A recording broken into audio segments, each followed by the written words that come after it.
या देवी सर्वभूतेषु शक्तिरूपेण संस्थिता नमस्तस्यै नमस्तस्यै नमस्तस्यै नमो नमः। ओम दुम दुर्गाय नमः। जय माता रानी। माँ भगवती दुर्गा की कृपा आप सभी भक्तों पर सदैव बनी रहे, इसी कामना के साथ आप सभी भक्तों को नवरात्रि के 9वें दिन की हार्दिक शुभकामनाएं। नवरात्रि के पहले दिन से नवरात्रि की अष्टमी तक हमने श्री दुर्गा सप्तशती के पाठ किए, यानी कि नवरात्रि के पहले दिन से लेकर सप्तमी तक हमने अध्यायों का पाठ किया और अष्टमी में हमने देवी सूक्त का पाठ किया। नवरात्रि के 9वें दिन हमें रहस्यों का पाठ करना चाहिए और माता से क्षमा प्रार्थना करनी चाहिए। आज के इस वीडियो में हम आपको रहस्यों का पाठ का श्रवण करेंगे और साथ ही आपको माता से क्षमा प्रार्थना भी करनी चाहिए कि कोई भूल चूक हो गई हो उसे माता हमें क्षमा करें। तो आइए शुरू करते हैं। सबसे पहले प्रधानिक रहस्य। प्रधानिक रहस्य विनियोग। सप्तशती के इन तीनों रहस्यों के नारायण ऋषि, अनुष्टुप छंद तथा महाकाली, महालक्ष्मी एवं महासरस्वती देवता हैं। शास्त्रोक्त फल की प्राप्ति के लिए जप में इसका विनियोग किया जाता है। राजा बोले कि भगवान, आपने चंडिका के अवतारों की कथा मुझसे कही। ब्राह्मण, अब इन अवतारों की प्रधान प्रकृति का निरूपण कीजिए। द्विजश्रेष्ठ, आपके चरणों में मैं पड़ा हूँ।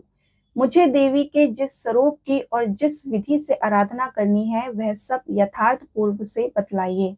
ऋषि कहते हैं कि राजन, यह रहस्य परम गोपनीय है, इसे किसी से कहने योग्य नहीं बतलाया गया है, किंतु तुम मेरे भक्त हो इसलिए तुमसे ना कहने योग्य मेरे पास कुछ भी नहीं है। त्रिगुणमयी परमेश्वरी महालक्ष्मी ही सबका आदि कारण है। वे ही दृश्य हैं और अदृश्य रूप से संपूर्ण विश्व को व्याप्त करके स्थित हैं। राजन, वे अपनी 4 भुजाओं में मातांगुल, गदा, घेट एवं पान पात्र और मस्तक पर नाग, लिंग तथा योनि, इन सब वस्तुओं को धारण करती हैं।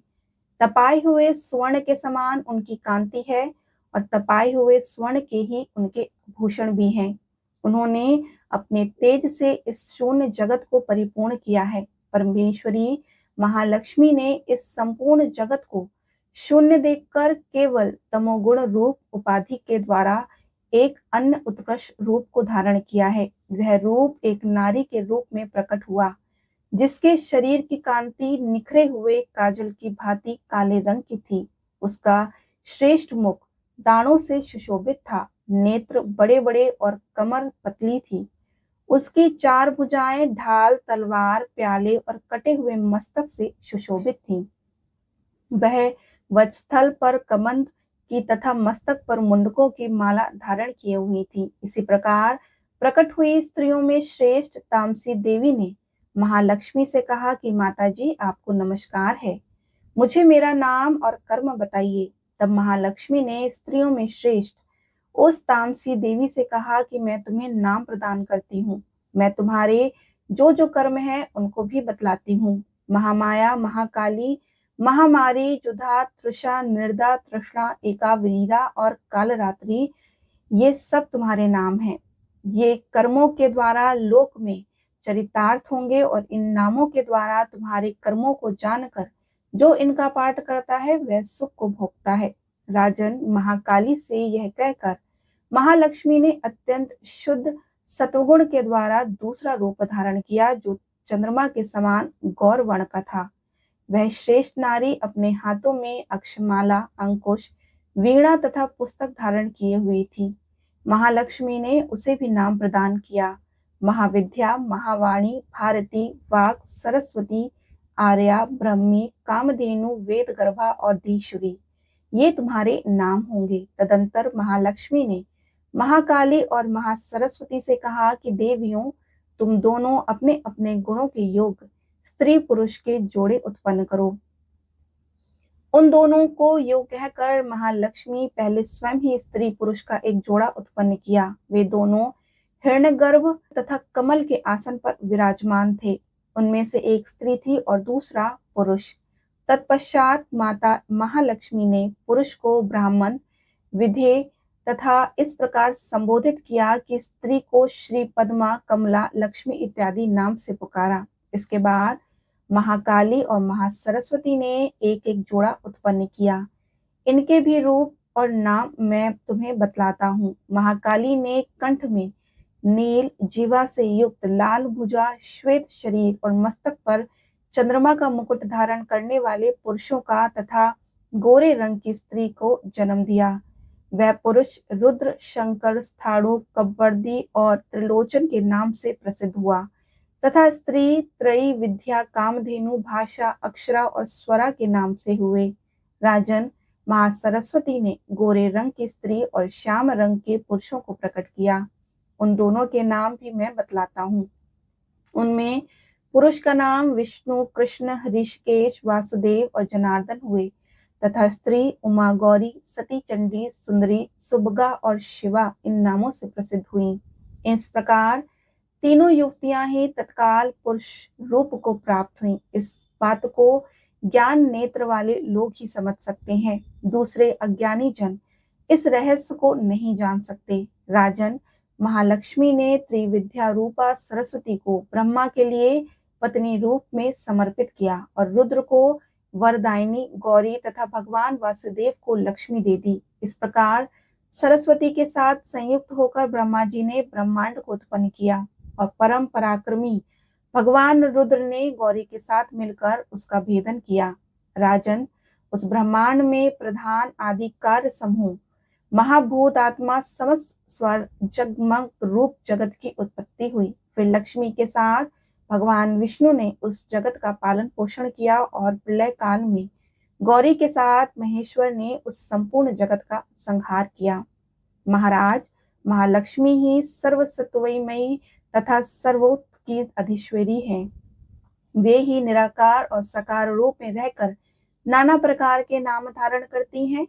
सगुण वाचन, सत्य, ज्ञान, चित्त, महामाया आदि नाम से इन महालक्ष्मी का निरूपण करना चाहिए। केवल एक नाम महालक्ष्मी मात्र से अथवा प्रत्यक्ष आदि प्रमाण से उनका वर्णन नहीं हो सकता। इस प्रकार प्रधानिक रहस्य संपूर्ण हुआ। अथ वैकृतिक रहस्य। ऋषि कहते हैं कि राजन, पहले जिन सत्व प्रधान त्रिगुणमयी महालक्ष्मी के तामसी आदि भेद से 3 स्वरूप बतलाए गए, वे ही शिवा, चंडिका, दुर्गा, भद्रा और भगवती आदि अनेक नाम से कही जाती हैं। तमोगुणमयी महाकाली भगवान विष्णु की योग निंद्रा कही गई है। मधु और कैटप नाश करने के लिए ब्रह्मा जी ने जिनकी स्तुति की थी, उन्हीं का नाम महाकाली है। उनकी 10 भुजाएं हैं, 10 मुख हैं और 10 पैर हैं। वे काजल के समान काले रंग की हैं तथा 30 नेत्रों की विशाल पंक्ति से शोभित होती हैं। भूपाल उनके दांत और दाढ़ें चमकती रहती हैं, यद्यपि उनका रूप भयंकर है, तथापि वे रूप, सौभाग्य, कांति एवं महकती संपदा की अधिष्ठात्री हैं। वे अपने हाथों में खड़क, बाण, गदा, शूल, चक्र, शंख, भाशुंडी, परिघ और धनुष तथा जिसमें रक्त चूता रहता है ऐसा कटा हुआ मस्तक धारण करती हैं। ये महाकाली भगवान विष्णु की दुस्तर माया है और आराधना करने पर ये चराचर जगत को अपने उपासक के अधीन कर देती हैं। संपूर्ण देवताओं के अंगों से जिनका प्रादुर्भाव हुआ था, वे अनंत कांति से युक्त साक्षात महालक्ष्मी हैं। उन्हें ही त्रिगुणमयी प्रकृति कहते हैं तथा वे ही महिषासुर का मर्दन करने वाली हैं।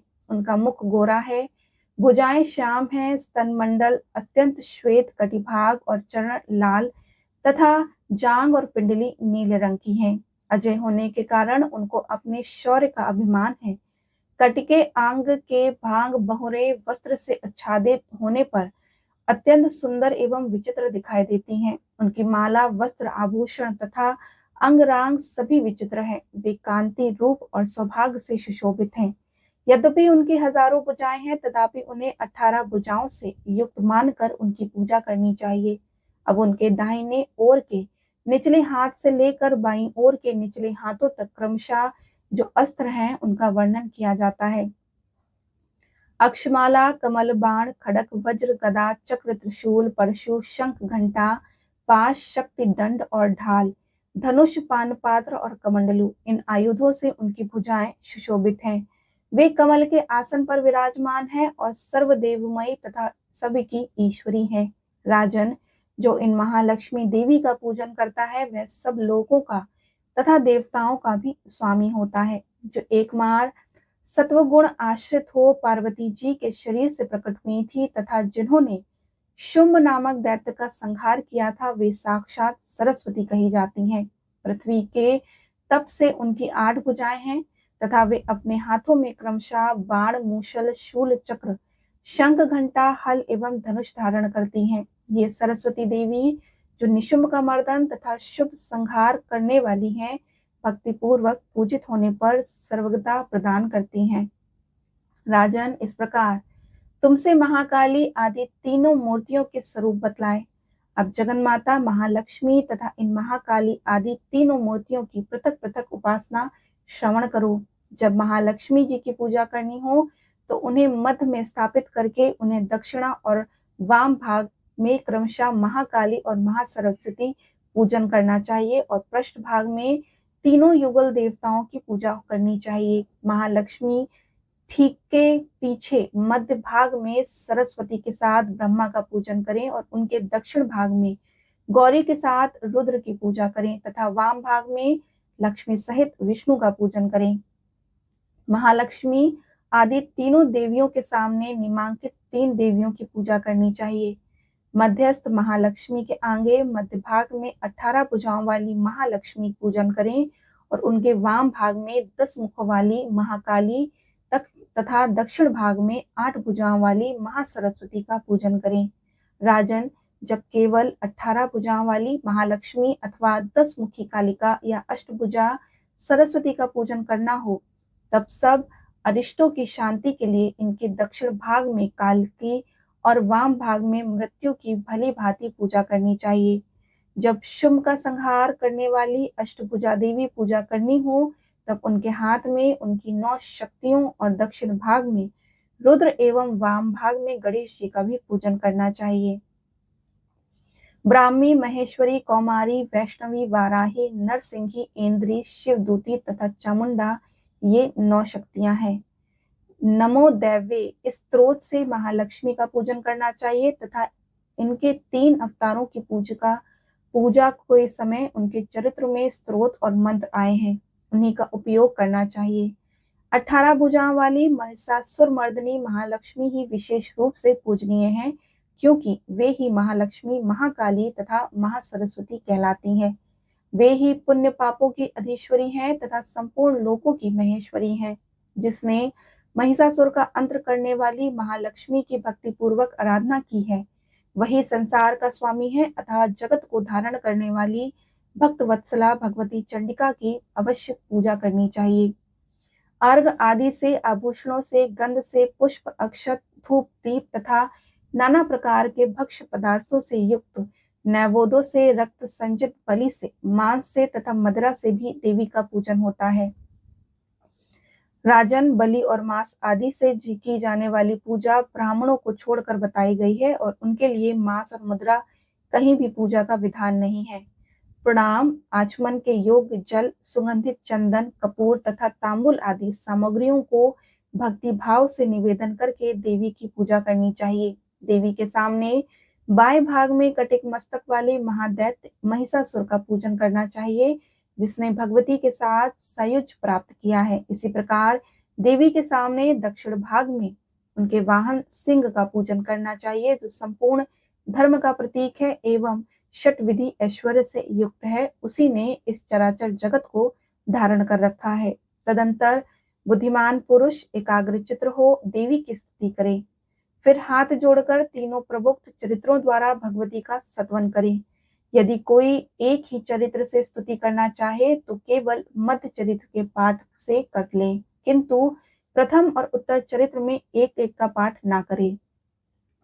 आधे चरित्र का भी पाठ करना मना है। जो आधे चरित्र का पाठ करता है उसका पाठ सफल नहीं होता। पाठ समाप्ति के बाद साधक दक्षिणा और नमस्कार कर तथा आलस्य छोड़कर जगदम्बा के उद्देश्य से मस्तक पर हाथ जोड़कर उनसे बारंबार त्रुटियों या अपराधों के लिए क्षमा प्रार्थना करें। सप्तशती का प्रत्येक श्लोक मंत्र रूप उससे तिल और घृति मिली हुई खीर की आहुति दे अथवा सप्तशती में जो स्त्रोत आए हैं उन्हीं के मंत्रों से चंडिका के लिए पवित्र हविष्य का हवन करें। होम के पश्चात एकाग्रचित्त हो महालक्ष्मी देवी का नाम मंत्रों का उच्चारण करते हुए पुनः उनकी पूजा करें। तत्पश्चात मन और इंद्रियों को वश में रखते हुए हाथ जोड़ विनीत भाव से देवी को प्रणाम करें और अंत में करण में स्थापित करके उन सर्वेश्वरी चंडिका देवी का सत्वन करें और चिंतन करें। चिंतन करते करते उन्हीं में तन्मय हो जाएं और इस प्रकार जो मनुष्य प्रतिदिन भक्ति पूर्वक परमेश्वरी का पूजन करता है वह मनोवांछित भोगों को भोग कर अंत में देवी का सायुज्य प्राप्त करता है। जो भक्त वत्सला चंडी का प्रतिदिन पूजन नहीं करता भगवती परमेश्वरी उसको पुण्यों को जलाकर भस्म कर देती हैं। इसलिए राजन तुम स्वर्गलोक महेश्वरी चंडी का स्त्रोत विधि से पूजा करो और उसे तुम्हें सुख मिलेगा। वैकृतिक रहस्य संपूर्ण हुआ। अथ मूर्ति रहस्य। ऋषि कहते हैं कि राजन नंदा नाम की देवी जो नंदन से उत्पन्न होने वाली हैं उनकी यदि भक्ति पूर्वक स्तुति और पूजा की जाए तो वह तीनों लोकों को उपासक के अधीन कर देती हैं।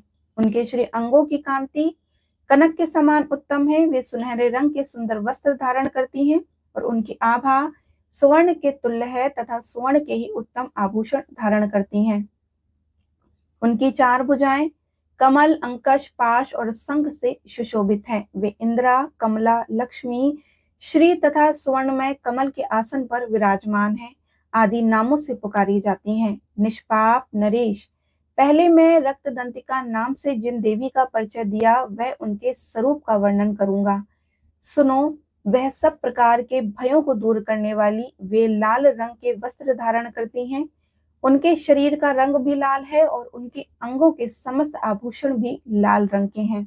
उनके अस्त्र शस्त्र नेत्र सिर के बाल तीखे नख और दांत सभी रक्त वर्ण के हैं। इसलिए वे रक्त दंतिका कहलाती हैं और अत्यंत भयानक दिखाई देती हैं। जैसे स्त्री पति के प्रति अनुराग रखती है उसी प्रकार देवी अपने भक्त पर स्नेह रखते हुए उसकी सेवा करती हैं। देवी रक्त दंतिका का आकार वसुधा की भांति विशाल है। उनके दोनों स्तन सुमेरु पर्वत के समान हैं। वे लंबे चौड़े अत्यंत स्थूल एवं बहुत मनोहर हैं।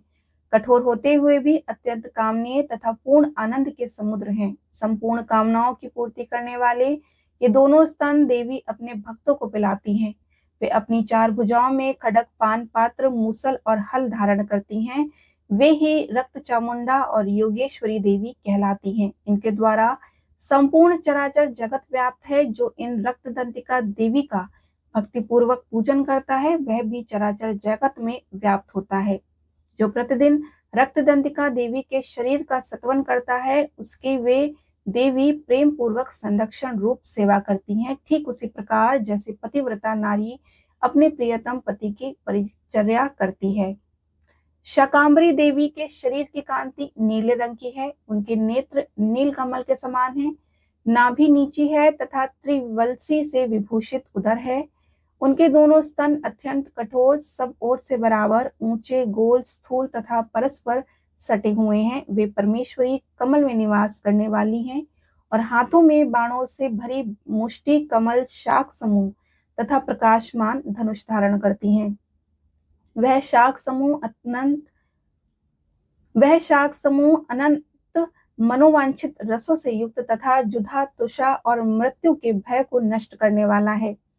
फूल पल्लव मूल आदि एवं फलों से संपन्न है। वे ही शाकांबरी शताक्षी तथा दुर्गा कही गई हैं।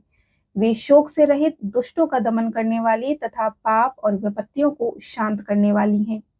उमा गौरी सती चंडी कालिका और पार्वती भी वे ही हैं। जो मनुष्य शाकांबरी देवी की स्तुति ध्यान जप पूजा और वंदन करता है वह शीघ्र ही अन्नपान एवं अमृत रूप अक्षय फल का भागी होता है। भीमा देवी का वर्ण भी नीला है। उनकी दाढ़ें और दांत चमकते रहते हैं। के नेत्र बड़े बड़े हैं। स्वरूप स्त्री का है। स्तन गोल गोल और स्थूल है और अपने हाथों में चंद्रहास नामक खड्ग डमरू मस्तक और पान पात्र धारण करती हैं। वे ही एक वीरा कालरात्रि तथा कामदा कहलाती हैं और इन नामों से प्रशंसित होती हैं। भ्रामरी देवी की कांति विचित्र है, वे अपने तेज मंडल के कारण दुर्दर्श दिखाई देती हैं। उनका अंग राग भी अनेक रंगों का है तथा वे चित्र विचित्र आभूषणों से विभूषित हैं। चित्र भ्रमण पाणी और महामारी आदि नामों से उनकी महिमा का गान किया जाता है। राजन, इस प्रकार जगन्माता चंडिका देवी की ये मूर्तियां बतलाई गई हैं, जो कीर्तन करने पर कामधेनु के समान संपूर्ण कामनाओं को पूर्ण करती हैं। यह परम गोपनीय रहस्य है, इसे तुम्हें दूसरे किसी को नहीं बतलाना चाहिए। दिव्य मूर्ति का यह आख्यान मनोवांछित फल देने वाला है, इसलिए पूर्ण प्रयत्न करके तुम निरंतर देवी का जप आराधना में लगे रहो। सप्तशती के मंत्रों के पाठ मात्र से मनुष्य 7 जन्मों में अपराजित ब्रह्म सत्य को घोर पातकों एवं समस्त कलमों से मुक्त हो जाता है। इसलिए मैं पूर्ण प्रयत्न करके देवी के गोपनीय से भी अत्यंत गोपनीय ध्यान का वर्णन किया है, जो सब प्रकार के मनोवांछित फलों को प्रदान करता है। उनके प्रसाद से तुम सर्वमान हो जाओगे। देवी सर्वरूपी है तथा संपूर्ण जगत की देवमयी है, अतः मैं उन शिव रूपा परमेश्वरी को नमस्कार करती हूँ। मूर्ति रहस्य संपूर्ण हुआ। नवरात्रि के 9 दिनों में श्री दुर्गा सप्तशती पाठ के बाद हमें देवी दुर्गा से क्षमा प्रार्थना करनी चाहिए।